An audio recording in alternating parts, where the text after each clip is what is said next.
بسم اللہ الرحمن الرحیم۔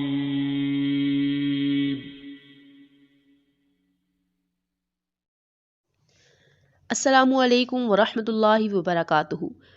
پیارے بہن بھائیوں، آج کی ویڈیو میں ہم ایک ایسے عظیم کمانڈر، نڈر مجاہد، بے پناہ طاقت کے مالک پہلوان، علم کے سمندر اور بے پناہ کمالات کے مالک کہ جن کا نام سنتے ہی ہر مسلمان کا دل خوشی اور بہادری سے زور زور سے دھڑکنے لگتا ہے، تو پیارے بہن بھائیوں، جن کا نام حضرت علی کرم اللہ وجہ الکریم ہے۔ حضرت علی کرم اللہ وجہ الکریم کی ذات وہ ذات گرامی ہے جو بہت سے کمال اور خوبیوں کی جامع ہے۔ آپ شیر خدا بھی ہیں اور داماد مصطفیٰ صلی اللہ علیہ وآلہ وسلم بھی ہیں، حیدر قرار بھی ہیں اور صاحب ذوالفقار بھی ہیں۔ حضرت فاطمۃ الزہرا بی بی پاک کے شوہر نامدار بھی ہیں اور حسنین کریمین کے والد بزرگوار بھی ہیں، صاحب سخاوت بھی اور صاحب شجاعت بھی، عبادت اور ریاضت والے بھی اور فصاحت و بلاغت والے بھی ہیں، علم والے بھی ہیں، فاتح خیبر بھی اور میدان خطابت کے شاہ سوار بھی ہیں۔ غرض یہ کہ آپ بہت سے کمالات اور فضائل کے جامع ہیں اور ہر ایک میں ممتاز اور یگانہ بھی ہیں۔ پیارے بہن بھائیوں، آج کی ویڈیو میں ہم شیر خدا علی مرتضیٰ کرم اللہ وجہ الکریم کی طاقت کے حوالے سے جانیں گے کہ اللہ پاک نے مولا علی کو کتنا طاقتور بنایا تھا۔ پیارے بہن بھائیوں، اس نہایت ہی معلوماتی اور ایمان کو بڑھانے والی اور دلوں میں ایمان کو تازہ کرنے والی ویڈیو میں اینڈ تک میرے ساتھ جڑے رہیے اور اپنے ایمان کو تازہ کیجیے اور جانیے اپنے اس عظیم ہیرو کے بارے میں۔ پیارے بہن بھائیوں، مولا علی کا نامی اسم گرامی علی ابن ابی طالب، کنیت ابو الحسنین اور ابو تراب ہے۔ آپ ابی طالب کے صاحبزادے ہیں، یعنی پیارے کریم آقا صلی اللہ علیہ وآلہ وسلم کے چچا زاد بھائی ہیں۔ آپ کی والدہ محترمہ کا نام فاطمہ بنت اسد ہاشمی ہے اور یہ پہلی ہاشمی خاتون تھی جنہوں نے اسلام قبول کیا اور ہجرت فرمائی۔ پیارے بہن بھائیوں، اب مولا علی کا شجرہ نسب جان لیتے ہیں کہ آپ کا شجرہ نسب کیا ہے۔ آپ کا شجرہ نسب ہے علی ابن ابو طالب ابن عبد المطلب ابن ہاشم ابن عبد المناف۔ آپ 30 عام الفیل میں پیدا ہوئے اور اعلان نبوت سے پہلے ہی نبی کریم صلی اللہ علیہ وآلہ وسلم کی پرورش میں آئے کہ جب قریش قحط میں مبتلا ہوئے تو نبی کریم صلی اللہ علیہ وآلہ وسلم نے ابو طالب سے عیال کا بوجھ ہلکا کرنے کے لیے حضرت علی کرم اللہ وجہ الکریم کو ان سے لے لیا تھا۔ اس طرح نبی کریم صلی اللہ علیہ وآلہ وسلم کے سائے میں آپ نے پرورش پائی اور انہی کی گود میں ہوش سنبھالا۔ سبحان اللہ، آنکھ کھولتے ہی آقا کریم صلی اللہ علیہ وآلہ وسلم کا جمال جہاں آرا دیکھا، انہی کی باتیں سنی اور انہی کی عادتیں سیکھیں۔ سبحان اللہ۔ تو اسی لیے پیارے بہن بھائیوں، مولا علی کرم اللہ وجہ الکریم بتوں کی نجاست سے پاک تھے، یعنی آپ کا دامن بتوں کی نجاست سے کبھی بھی آلودہ نہ ہوا، کبھی بھی آپ نے بت پرستی نہ کی، اسی لیے آپ کو کرم اللہ وجہ الکریم کا لقب ملا۔ پیارے بہن بھائیوں، حضرت علی کرم اللہ وجہ الکریم جسم کے فربا تھے، یعنی آپ کا جسم بھرا ہوا تھا، آپ کا قد میانہ مائل بے پستی تھا۔ مشہور ہے کہ ایک یہودی آپ کے پاس آیا اور کہنے لگا، اے علی، آپ کی داڑھی گھنی ہے اور میری داڑھی کے بال چند گنتی کے ہیں، کیا اس کا ذکر بھی قرآن پاک میں موجود ہے؟ تو سبحان اللہ، جواب سنیے، مولا علی کرم اللہ وجہ الکریم نے فرمایا، ہاں، اس کا ذکر قرآن پاک کی سورۃ اعراف میں موجود ہے، جس کا ترجمہ کچھ یوں ہے، جو اچھی زمین ہے اس کی ہریالی اللہ کے حکم سے خوب نکلتی ہے اور جو خراب ہے اس میں سے نہیں نکلتی مگر تھوڑی۔ اے یہودی، وہ اچھی زمین ہماری تھوڑی ہے کہ خوب داڑھی گھنی ہے اور خراب زمین تمہاری تھوڑی ہے کہ تمہاری داڑھی کم ہے۔ تو پیارے بہن بھائیوں، معلوم ہوا کہ مولا علی کرم اللہ وجہ الکریم کا علم نہایت ہی وسیع تھا کہ آپ نے اپنی گھنی داڑھی اور یہودی کی کم داڑھی کا ذکر قرآن مجید سے ثابت کر دکھایا، اور یہ بھی معلوم ہوا کہ قرآن مجید سارے علوم کا خزانہ ہے مگر لوگوں کی عقلیں اس کو سمجھنے سے قاصر ہیں۔ پیارے بہن بھائیوں، جنگ خیبر میں جب گمسان کی جنگ ہونے لگی تو مولا علی کی ڈھال کٹ کر گر پڑی تو آپ علیہ السلام نے جوش جہاد میں آگے بڑھ کر قلعہ خیبر کا دروازہ اکھاڑ لیا اور اس کو ہاتھ میں پکڑ کر ڈھال بنا کر دشمنوں پر ٹوٹ پڑے۔ پیارے بہن بھائیوں، یہ دروازہ اتنا بھاری اور بڑا تھا کہ جنگ کے خاتمے کے بعد 40 آدمی مل کر بھی اس کو نہ اٹھا سکے۔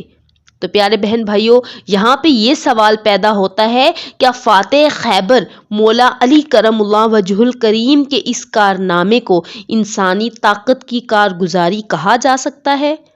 ہرگز نہیں، ہرگز نہیں، یہ انسانی طاقت کا کارنامہ نہیں بلکہ یہ روحانی طاقت کا شاہکار ہے جو فقط اللہ والوں کا ہی حصہ ہے، جس کو عرف عام میں کرامت کہا جاتا ہے۔ میرے بہن بھائیوں، حضرت علی کرم اللہ وجہ الکریم کی بہادری کا لوہا پوری دنیا مانتی ہے۔ عرب و عجم میں آپ کی بہادری اور شجاعت کا سکہ مانا جاتا ہے۔ آپ کے رعب، دبدبا اور ہیبت سے آج بھی بڑے بڑے پہلوانوں کے دل کانپ جاتے ہیں۔ جنگ تبوک کے موقع پر آقا کریم صلی اللہ علیہ وآلہ وسلم نے مدینہ طیبہ میں آپ کو اپنا نائب مقرر فرمایا، اس لیے آپ اس میں حاضر نہ ہو سکے۔ اس کے علاوہ باقی تمام غزوات اور جہاد میں شریک ہو کر جاں بازی کے ساتھ مقابلہ کیا اور بڑے بڑے بہادروں کو اپنی تلوار سے موت کے گھاٹ اتارا۔ پیارے بہن بھائیوں، جنگ بدر میں جب حضرت امیر حمزہ نے اسود بن عبد الاسد مخزومی کو کاٹ کر جہنم پہنچایا، اس کے بعد کافروں کے لشکر کے سردار عتبہ بن ربیعہ اپنے بھائی شیبہ بن ربیعہ اور اپنے بیٹے ولید بن عتبہ کو ساتھ لے کر میدان میں اترا اور چلا کر کہنے لگا، اے محمد صلی اللہ علیہ وآلہ وسلم، اشراف قریش میں سے ہمارے جوڑ کے آدمی بھیجیے۔ حضور خاتم المرسلین صلی اللہ علیہ وآلہ وسلم نے یہ سن کر فرمایا، اے بنی ہاشم، اٹھو اور حق کی حمایت میں لڑو جس کے ساتھ اور جس پر اللہ تعالیٰ نے تمہارے نبی کو بھیجا ہے۔ پیارے بہن بھائیوں، حضور سرور کونین صلی اللہ علیہ وآلہ وسلم کے اس فرمان کو سن کر حضرت امیر حمزہ، حضرت علی کرم اللہ وجہ الکریم اور حضرت عبیدہ رضی اللہ تعالی عنہما دشمن کی طرف بڑھے۔ لشکر کا سردار عتبہ حضرت حمزہ کے مقابل ہوا اور ذلت کے ساتھ مارا گیا۔ ولید، جسے اپنی بہادری پر بہت ناز تھا اور وہ کفار کا بہت بہادر آدمی مانا جاتا تھا، وہ حضرت علی کرم اللہ وجہ الکریم کے مقابلے کے لیے مست ہاتھی کی طرح جھومتا ہوا آگے بڑھا اور آپ پر حملہ کیا، مگر شیر خدا علی المرتضیٰ کرم اللہ وجہ الکریم نے تھوڑی ہی دیر میں اسے مار گرایا اور ذوالفقار حیدری نے اس کے گھمنڈ کو خاک و خون میں ملا دیا۔ اس کے بعد آپ نے دیکھا کہ عتبہ کے بھائی شیبہ نے حضرت عبیدہ کو زخمی کر دیا ہے، تو آپ نے اس پر بھی حملہ کر دیا اور اسے بھی جہنم پہنچا دیا۔ پیارے بہن بھائیوں، جنگ احد میں جب مسلمان آگے اور کفار پیچھے تھے، جس کے سبب بہت سے لوگ شہید ہوئے، اس وقت آقا کریم صلی اللہ علیہ وآلہ وسلم کافروں کے گھیرے میں آ گئے اور انہوں نے اعلان کر دیا، اے مسلمانوں، تمہارے نبی قتل کر دیے گئے ہیں۔ اس اعلان کو سن کر مسلمان بہت پریشان ہو گئے، ادھر ادھر ہو گئے، بلکہ بہت سے بھاگ بھی گئے۔ مگر مولا علی کرم اللہ وجہ الکریم فرماتے ہیں کہ جب کافروں نے مسلمانوں کو آگے پیچھے سے گھیر لیا اور رسول خدا میری آنکھوں سے اوجھل ہو گئے، تو پہلے میں نے حضور صلی اللہ علیہ وآلہ وسلم کو زندوں میں تلاش کیا مگر نہیں پایا، پھر شہیدوں میں تلاش کیا، وہاں بھی نہیں پایا، تو میں نے اپنے دل میں کہا، ایسا ہرگز نہیں ہو سکتا کہ حضور صلی اللہ علیہ وآلہ وسلم میدان جنگ سے بھاگ جائیں، لہٰذا اللہ پاک نے اپنے رسول کو آسمان پر اٹھا لیا ہے، اسی لیے بہتر یہ ہے کہ میں اپنی تلوار لے کر دشمنوں کافروں میں گھس جاؤں، یہاں تک کہ لڑتے لڑتے شہید ہو جاؤں۔ مولا علی شیر خدا فرماتے ہیں کہ میں نے ایسا زبردست وار کیا کہ کفار ہٹتے گئے اور میں نبی صلی اللہ علیہ وآلہ وسلم کے پاس پہنچ گیا اور مجھے بے انتہا خوشی ہوئی اور میں نے یقین کیا کہ اللہ پاک نے اپنے حبیب کی فرشتوں کے ذریعے حفاظت فرمائی ہے۔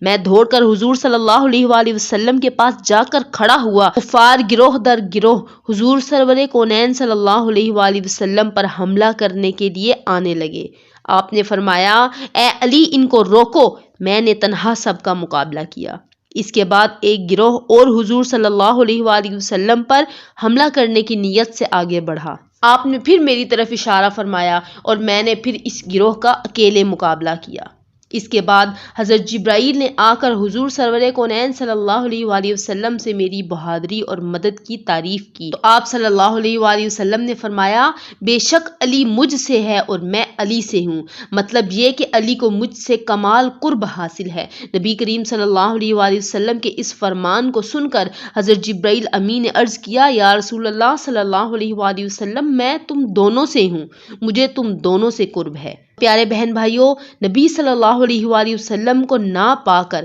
حضرت علی کرم اللہ وجہ الکریم کا شہید ہو جانے کی نیت سے کافروں کے جتھے میں تنہا گھس جانا، حضور سرور کونین صلی اللہ علیہ وآلہ وسلم کو پا کر حملہ کرنے والے گروہ در گروہ سے اکیلے مقابلہ کرنا آپ کی بے مثال بہادری اور انتہائی دلیری کی خبر دیتا ہے، ساتھ ہی ساتھ حضور سرور کونین صلی اللہ علیہ وآلہ وسلم کے ساتھ بے مثال عشق اور سچی محبت کا بھی پتہ دیتا ہے۔ تو پیارے بہن بھائیوں، مولا علی کی ذات وہ ذات مبارکہ ہے کہ جس کے بارے میں جتنا بھی ہم جانیں، جتنا ہم سمجھنے کی کوشش کریں، یہ اتنا ہی وسیع تر ہوتا جاتا ہے۔ تو پیارے بہن بھائیوں، اللہ تعالیٰ سے یہی دعا ہے کہ الہ العالمین ہمیں اپنے حبیب کے عاشقوں کے قدموں کی خاک کے سے ایک ذرہ عشق کا عطا فرما دے، یا الہی جتنا عشق ان کے دلوں میں موجزن تھا اس ایک قطرے کا بھی ایک قطرہ اگر ہمیں نصیب ہو جائے تو ہماری بھی دین اور دنیا سنور جائے۔ امید ہے کہ آج کی ویڈیو بھی آپ کو پسند آئی ہوگی۔ اگر ویڈیو پسند آئی ہے تو ویڈیو کو لائک کر کے چینل کو سبسکرائب کر کے بیل کو آل پہ سیٹ کر دیجئے۔ ملتے ہیں ایک نئی ویڈیو کے ساتھ، تب تک دعاؤں میں یاد رکھیے گا۔ جزاک اللہ خیرہ۔ اللہ حافظ۔